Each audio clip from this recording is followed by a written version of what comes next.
Bonjour à tous, j'espère que vous allez bien. Alors, comme je disais, j'ai reçu beaucoup de messages des mamans ou des papas aussi qui demandaient est-ce que il est possible de faire la préparation spirituelle de l'enfant qui a déjà grandi, qui n'est plus nouveau-né. Oui, c'est possible. Vous pouvez suivre exactement ce que j'ai dit dans la vidéo précédente. Mais la seule chose que vous ne devez pas faire, c'est boire l'eau de la bassine là, que vous avez pour laver les pieds de l'enfant. Pourquoi? Je m'explique. Déjà, quand l'enfant a de 0 à 3 mois, il n'a pas encore eu contact avec le sol. Donc ça veut dire que l'enfant dort, l'enfant est couché sur le lit, l'enfant ne marche pas, il ne fait pas 4 pattes. Et donc à ce stade-là, vous pouvez faire les bénédictions sur ses pieds et boire l'eau. Mais quand l'enfant commence à faire les 4 pattes ou commence à marcher, c'est pas comme ça. L'enfant déjà a contact avec le sol, 4 pattes, marche, c'est plus la peine de le faire. Vous faites pareil comme sur la vidéo. Voilà les bénédictions qu'il faut dire, le lavement des pieds de l'enfant et tout pour pouvoir l'ancrer. Mais après, vous ne buvez pas l'eau, vous reversez tranquillement dans le WC et vous tirez la chasse d'eau.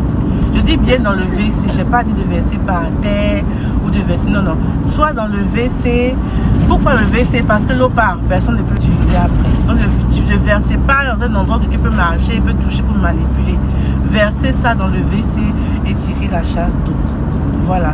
Et ça, c'est pour les enfants. Maintenant, si votre enfant est grand, c'est-à-dire il est grand, il est adulte, on peut toujours le faire. Il n'y a pas de souci, mais ça serait d'une manière différente. Ça serait la bénédiction de l'enfant, de la mère qui va faire ça à son enfant ou le père qui fera à sa fille. Qu'est-ce que vous allez faire? Quand tu es la maman de l'enfant ou tu es le père de l'enfant, la mère elle fera pour son fils et le père fera pour sa fille. Voilà. Et donc vous allez prendre une bassine, mettre de l'eau et rajouter du miel. Rajouter du miel que vous allez tourner, bien tourner. Ou s'il n'y a pas de miel, vous pouvez prendre du sucre. Voilà, du sucre normal, il n'y a pas de problème. Il faut que l'eau soit sucrée. Et cette eau sucrée là, vous allez prendre ça pour laver la tête de votre fils. Ah, c'est pour les adultes. Laver la tête de l'enfant et proclamer des bénédictions. Et tu vas dire la manière dont cette eau là est sucrée. C'est comme ça que ta vie est sucrée. Tes affaires sont sucrées, tes affaires prospèrent. Voilà. Et vous lavez sa tête. Après, vous lavez les pieds avec cette eau sucrée. La tête et les pieds. C'est très très important. C'est un symbole puissant spirituel. Vous le faites et après ça, cette eau, vous pouvez verser dans le WC. Aussi le père le fait pour sa fille. Il lave la tête de sa fille, il lave les pieds de sa fille en proclamant des bénédictions. Voilà, des bénédictions sur sa vie, sur son mariage, sur ses activités, sur son travail, sur sa vie en un mot. Voilà. Et parce que quand vous bénissez votre enfant, c'est votre sang que vous bénissez. C'est-à-dire, puisque l'enfant, là, il a votre ADN. Donc, en bénissant l'enfant, vous bénissez. Vous bénissez directement votre sang.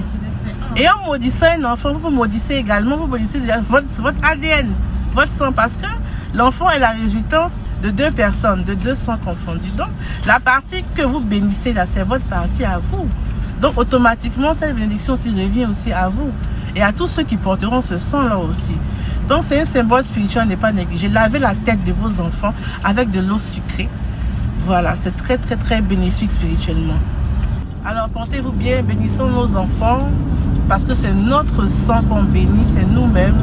Et que Dieu vous bénisse.